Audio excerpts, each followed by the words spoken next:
Welcome to Influential Entrepreneurs, bringing you interviews with elite business leaders and experts, sharing tips and strategies for elevating your business to the next level. Here's your host, Mike Saunders. Well, hello and welcome to this episode of our program. This is Mike Saunders with Marketing Huddle, and today we're privileged to have with us Anthony Iannarino, who is an international speaker, author, and entrepreneur, and managing director of B2B Sales Coach and Consultancy. Welcome to the program, Anthony. Thanks for having me.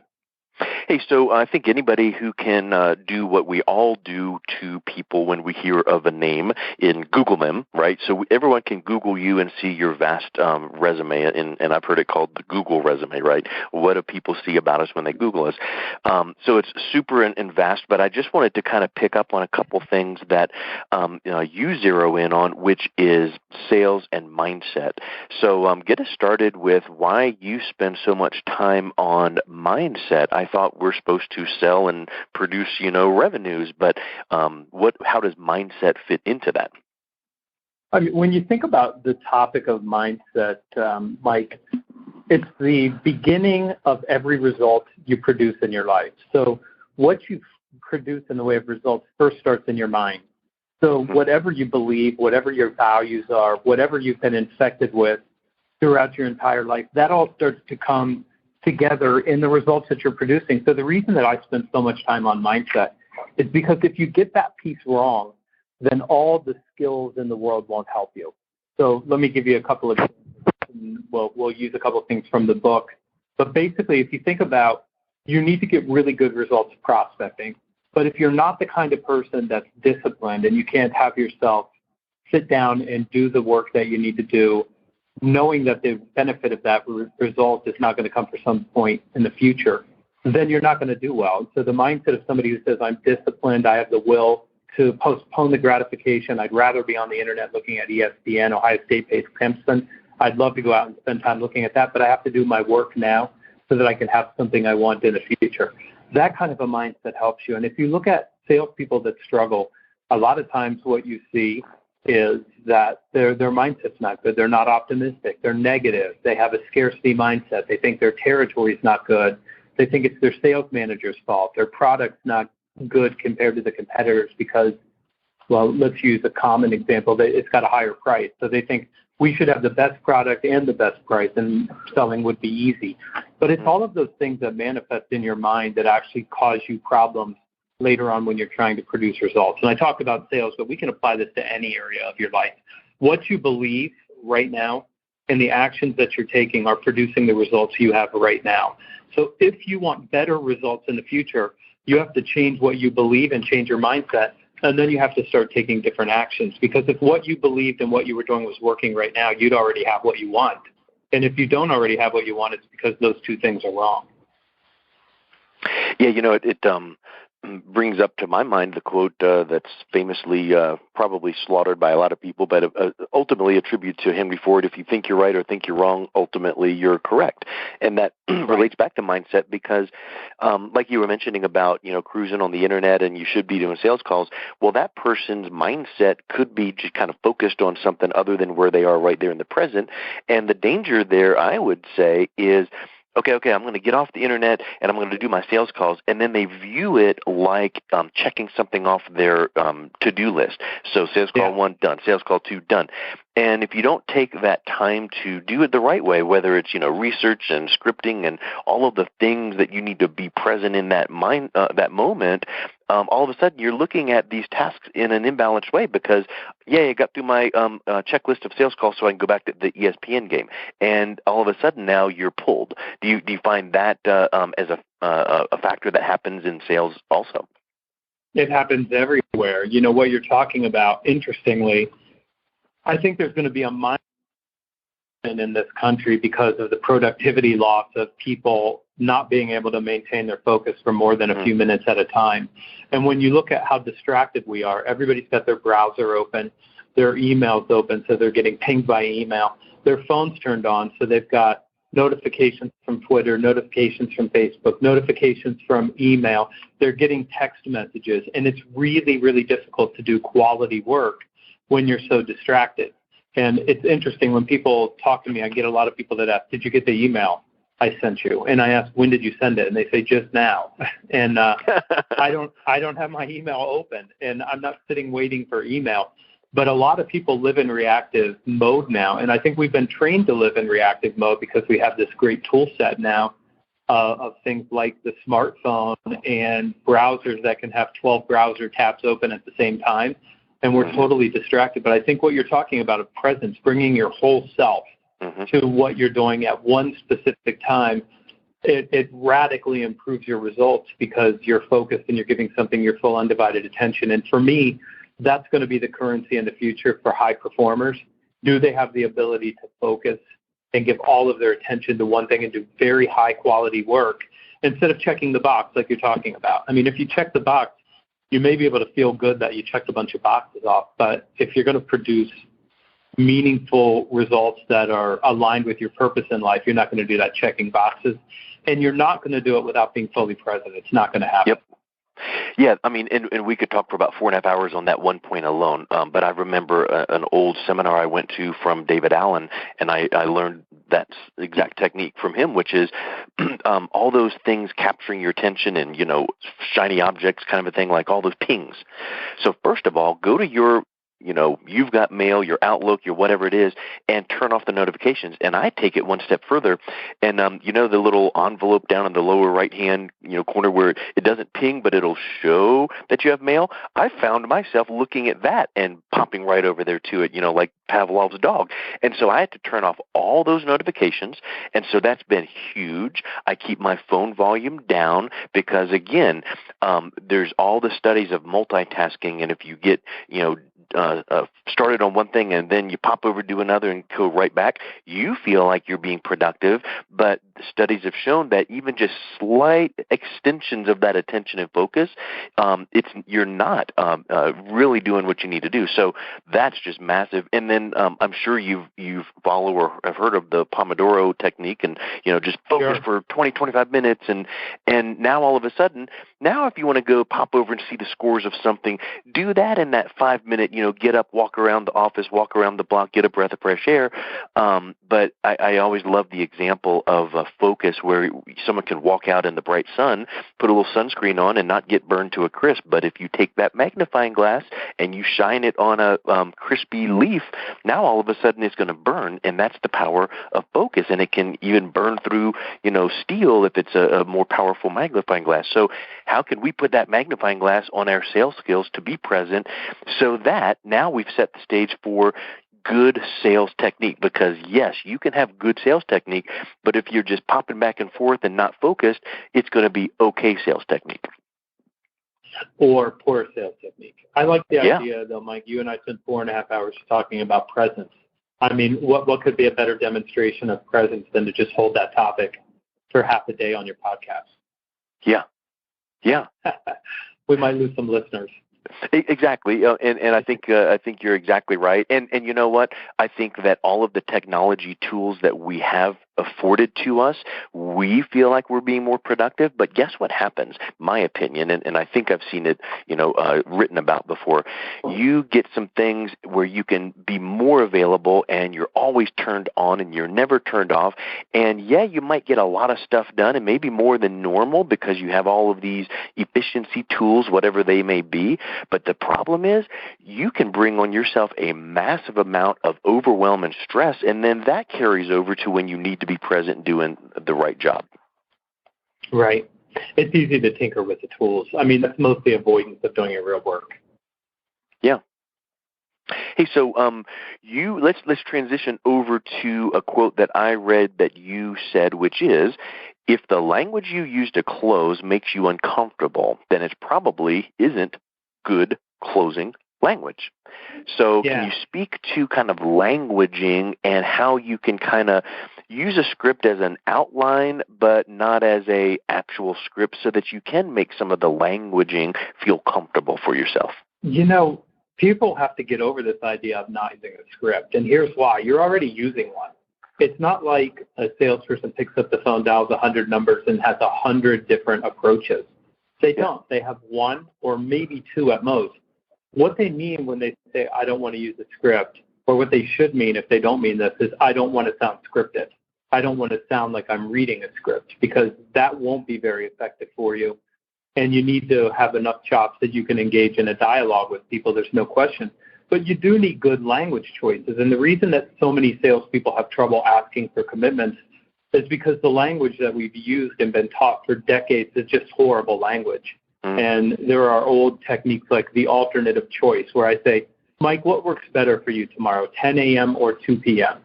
So basically, I'm not giving you a choice. I'm giving you 10 or 2, but I've taken away the choice where we don't meet tomorrow. And people don't like to feel like they're being smarmy or pushy or self-oriented or manipulating. They don't want to feel that way. So when you give them language and they have to feel that way about themselves, they don't want to use the language, because it's not going to work for them and who they are, because they want to be consultative. They want to be a trusted advisor. They want to be somebody that their client looks at and says, this is a strategic partner. They're part of my team. They're integrated in the way I think, and I wouldn't do anything without talking to them first. And you don't get to be those things by being smarmy. So instead, you can just use very natural language that people feel comfortable with, and just say something like, I'm going to be in your area. I don't know if this works for you, but I'm free in the morning. And if that doesn't work, is there a better time that might work for you? I mean, you can just ask, and you can be collaborative, and you can have a dialogue and a conversation with people. And if you have language that is good and it works and you don't feel bad about yourself, you're going to use that language. And if somebody gives you something and you don't like it, you're not going to use it, and then you won't get the results. So you need to use just very natural language, and you need to think about the person. I mean, who am I working with? What am I trying to get done? I'm trying to create a preference for me and my solution and my company. So closing should be pretty natural. You can just say, Mike, I feel like we've learned enough to know how to help you, and I feel like we've collaborated and we've built exactly the right solution together. And I would recommend the next step we take is I would give you a contract, and you can have your people look at it. Unless there's something else you need before then, I think we're ready to get started. What do you think? I mean, you're having a dialogue. It's a conversation. We don't need to try to come up with any kind of tactical way to get that result. Because at the end of the day, their answer is going to be what their answer is, whether you said 10 or 2, or how do you feel, or does it make sense to move forward? You've sold them, or you've developed that trust up to that point, or you've not.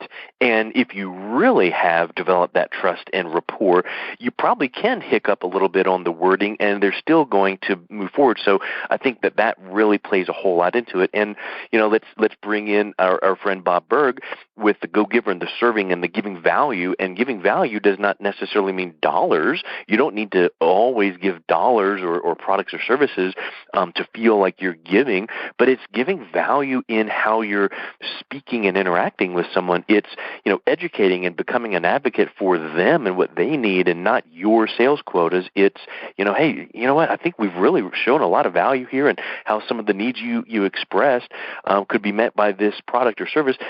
Have I left anything out? Have I missed anything? And I think just a conversation. And to me, I do see, and you see it in the sales industry, there are too many 1,001 scripts and ways to overcome objections. And there's nothing wrong with the intent, but it's sometimes wrong in the delivery, because you do come off feeling mechanical and overwhelmed. Like, they said this word. I now need to go to close 19.7 and say this.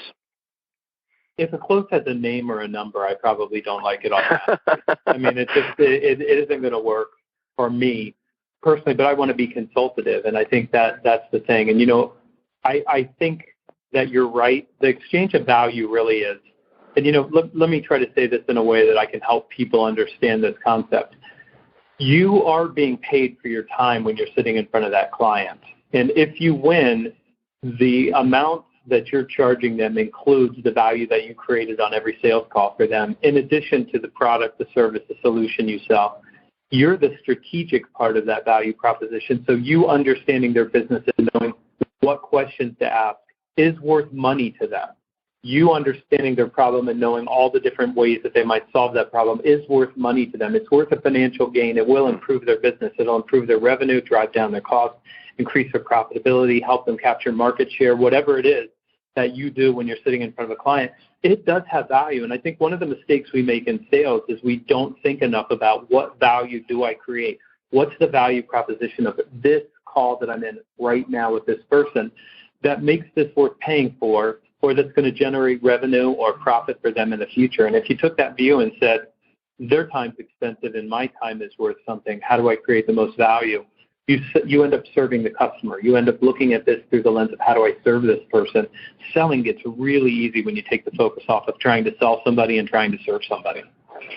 And that brings up what you just described there, harkens back to mindset, because if you don't have that mindset the way you just described it, then you're not going to feel like you're bringing value to their organization and all that. But it makes me also think about opportunity cost, because you as the salesperson, the opportunity cost is I'm with this person trying to give value and serve and all in the right way, but it's also taking me away from some other call or opportunity or pitch or interaction I could have. But let's flip that around to the other side. That prospect, that potential client, their opportunity cost is they're spending time on you, and they could be doing something different, more productive for their company. And I think if we can look at it from that perspective, that's a pretty huge responsibility too. It is. It's interesting. In the third chapter of The Only Sales Guide You'll Ever Need, the chapter is caring. And when I gave it to the first publisher that asked for the book, they had no idea why that chapter existed, and they didn't understand it. And it actually made them unhappy, and we ended up not doing the book together because they didn't like the first half of the book on mindset. But they asked, what does caring have to do with selling? And it was such an old school question, I struggled with it. But it's really about not being self-oriented. It's about being other-oriented and trying to serve. And when you care about other people, trust immediately goes, straight up. And once you have trust, then your motives aren't questioned. People don't believe you're doing it because you want the sale or because you're trying to make a commission. They think you're trying to serve them, which you are. So when you care about people, it just gets really fast. So you have to get away from the self-orientation and be other-oriented. And, that's right aligned with our friend Bob Burke's Go-Giver idea as well. Mm-hmm. And the more you do that, the easier selling is. And the more you try to be about you and your product and your service and what you want, the more difficult selling can be. Do you also think that the more you do that, the caring approach, the more you do it, the more genuine it feels to both parties? Because I would suspect that sometimes the first or second time you try to do that, it could come off as not scripted, but it could come off as, I'm doing this so I get that, or I'm doing this so that they feel this. And I think that we need to just keep that in mind to do it in such a way that people, almost are taken away from the sales aspect, and they're like, well, doggone, that guy's not trying to close me. He's trying to help me. I never talk about anything in this book or on the blog about being tactical with human relationships, because I don't believe they're tactical. And I don't think you should ever say, I'm going to say this because I want them to think that I care about them. What I would say for somebody to do is get rid of your self-orientation. Don't talk about your product. Don't tell me how long your company's been in business. Focus on me and my challenges and my problems. I would never recommend you be tactical, because people will see right through that, number one. And number two, it's not real. And let me say one other thing about this, Mike, that I think is really, really important. When I speak to sales groups and I talk to young people, they want to do meaningful work. They want to do something with purpose. They want to do something that allows them to contribute. They want to make a difference. And when you tell them, look, you're allowed to approach sales from this lens that I'm sharing with you about caring, and this lens about trust and about accountability and about being a strategic resource and having the business acumen, it's embraced immediately, because they want the freedom to do that. They think that they have to be salesy and smarmy and manipulative until you tell them it's okay not to be those things. They don't want to be that. And so you don't have to work very hard to get somebody to shift unless they're naturally a self-oriented, egocentric person. And then you got your hands full.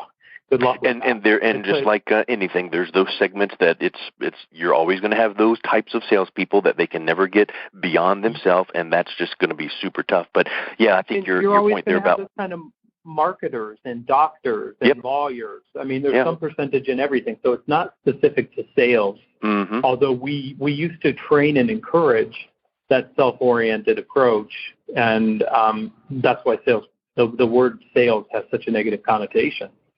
They were taught and trained to behave that way.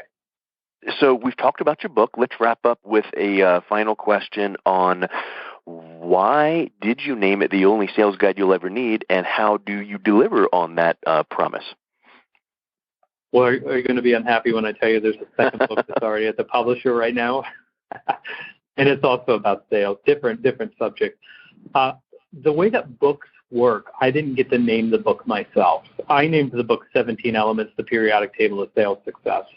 And when I sold it to the publisher, they hated the name, and they got to pick the name. So they picked The Only Sales Guide You'll Ever Need. And the reason they picked that name is, one, it's kind of a provocative challenge, and they liked that, and they thought that we could pull that off. And the second thing that they thought that gave them this title was the book is pretty complete. So at the beginning, you've got 9 attributes that make up mindset. You've got discipline, optimism, caring, resourcefulness, initiative, communication, accountability. So you've got all these concepts about mindset and how to do that, how to get that mindset. And then the second half of the book, you've got 8 skills. So you've got prospecting, closing, storytelling, diagnosing, negotiating, business acumen, change management, and leadership. And when they looked at it, the book's complete. And they really, really liked the fact that the book covered so much territory in the way that we covered it. That's how we got the name. So I think we kept the promise. And if you go to Amazon and you look at the 50 or so reviews that are there, people have spoken to that fact of, I didn't know what I was getting when I bought a book with this title, but it pretty much lives up to the expectations. Now, on the second book, it will not be called The Only, and it is a single focus topic on this one. The next book's about closing, so it's not The Only book. So that is the only sales guide you'll ever need, but if you want a book on closing, I'll talk to you in August next year. Awesome. That sounds great. And what is the best way for people to learn more about the book, your programs, and your teaching and training? TheSalesBlog.com. That's the main hub for all my activities. And I'll also connect with you on Twitter. My last name is my handle, Iannarino. And you can also find me on LinkedIn. TheSalesBlog.com. Awesome. Well, Anthony, thank you for taking time out of your day to talk to us. Love your fresh approaches, because it's really easy to see when you can be yourself and make your own, approaches to the old sales techniques. Then that becomes fresh, and I love how you do that and communicate that. So I'm looking forward to reading your book, and thank you so much for your time. Thanks for having me, Mike. You've been listening to Influential Entrepreneurs with Mike Saunders. To learn more about the resources mentioned on today's show or listen to past episodes, visit www.influentialentrepreneurssradio.com.